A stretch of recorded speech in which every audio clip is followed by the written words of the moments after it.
This is basically a plea.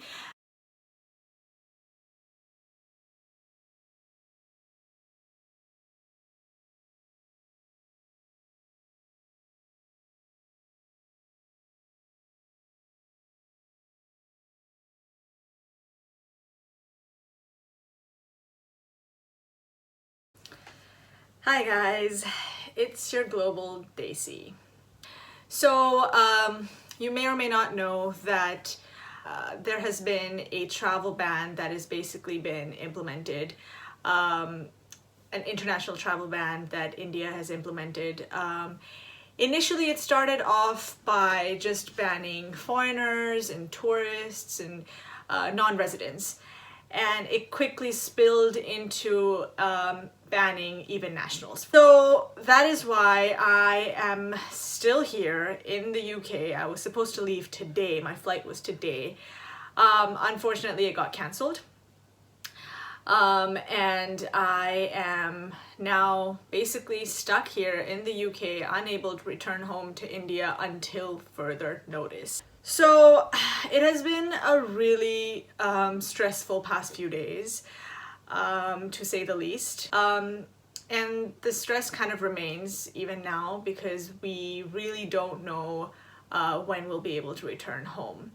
You know, I'm still trying to smile, I'm still trying to keep a positive attitude about this whole thing, but I am also just keeping a check in reality, with reality, and by the looks of it, India is not going to open up its borders until at least after the end of this month, possibly even going into April. I'll break it down. So this ban it took place on March 13th, and at the time, again, like I mentioned, it was only for foreigners. It was not for residents or nationals. A couple days went by, which is when I was kind of beginning my packing and I was getting organized to leave today on the 22nd. But I was still not fully finished with my organizing. When it came to our notice that now the ban was for everyone. Nobody would be allowed to travel back home, not even nationals, not even citizens.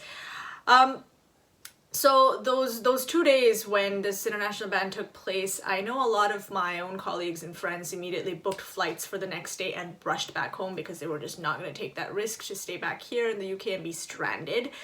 And to be honest, that is also what I contemplated, whether I should leave, pack up as quickly as I could and try to book a flight for the next day.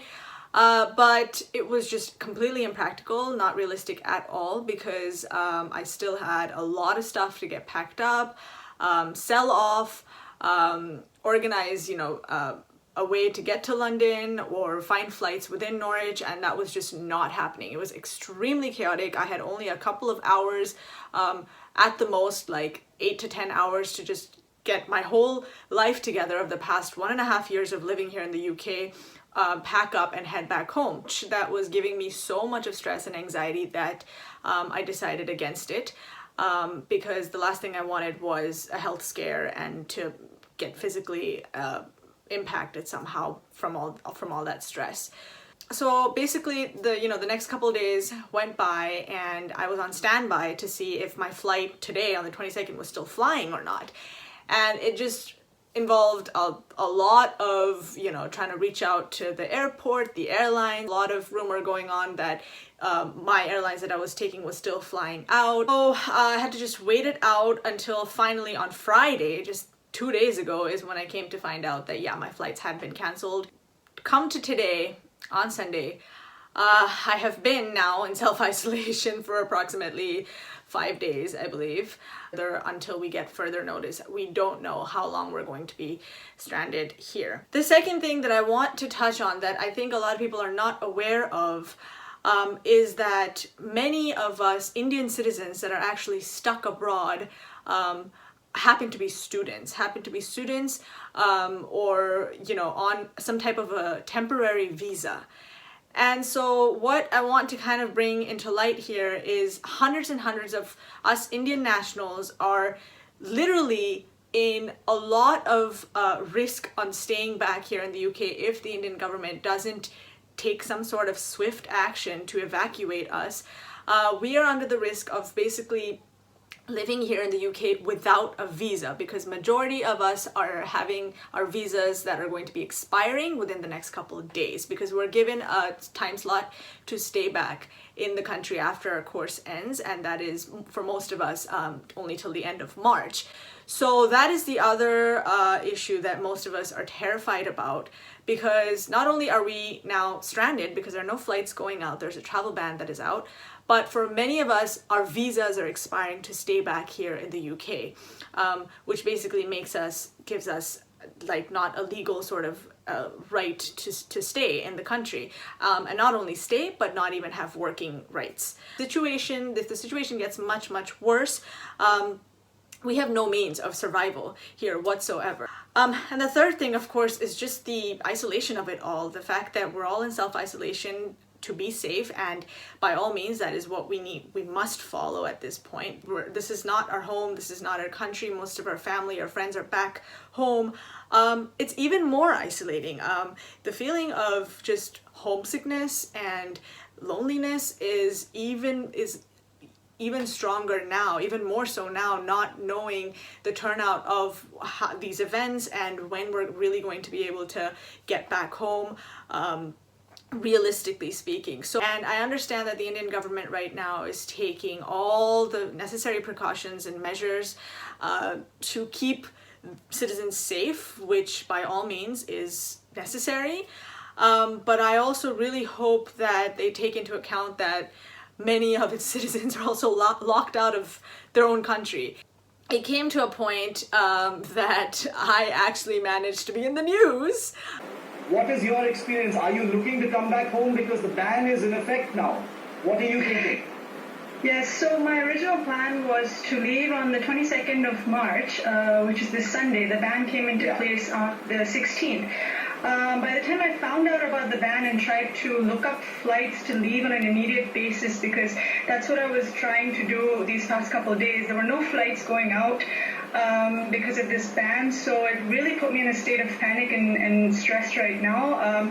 So as of now, we're just waiting for the next steps to be taken, and that'll be announced by the government. So we're just waiting for instructions to go ahead. I really was thankful for the fact that this news channel picked up the story and was giving it attention and gave us students a voice to kind of talk about what we're going through. All there is left to do as of right now is for us to just take the precautions, necessary precautions, to stay indoors. Cannot stress this enough. No matter which part of the world you're in, please just stay indoors. Practice good hygiene, and and third, we just all have to be patient, I suppose, and just try to remain as positive as we possibly can.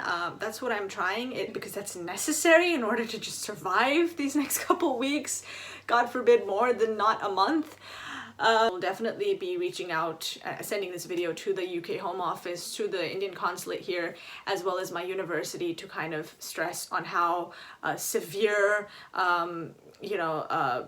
the chances of just the risk there is for us students that are stuck back here, because once our visas expire, we're not going to have an ability to work here in this country, and we're going to be fully financially dependent on our support system back home, but that can only last us for so long.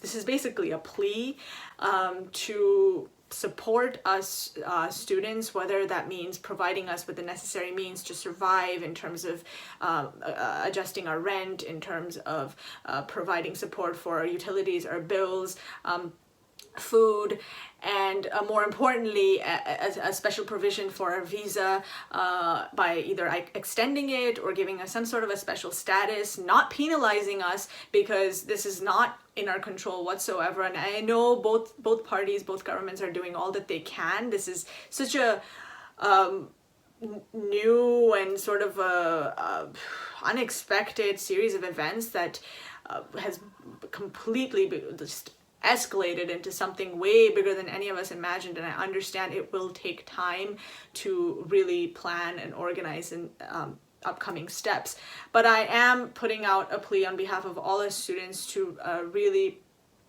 take our situation into consideration and make something happen as quickly as possible. I do want to kind of highlight the fact that yes, the virus has been terrible. It feels like the world is ending, but I do want to kind of point out the fact that humanity really seems to have woken up. This seems to be sort of a wake-up call, and it seems to have brought people together, standing in solidarity, united to stay strong and fight together, take our health seriously, and it's also even created a positive sort of set of consequences for the environment due to reduced pressures from us human beings. So, you know, that's just me trying to find the light and sort of a silver lining in this whole catastrophe. That's it for now. I will keep you posted. Follow me on my socials for anything more. Stay safe, practice good hygiene. Please, please, please take all the precautions, the measures that are put out there, take it seriously. Please try to do some research and read up and understand this pandemic even further. I will include some necessary links that could be helpful. That's it for now. Your Global Desi is okay for now, trying to hang in there. But until next time, see you guys later.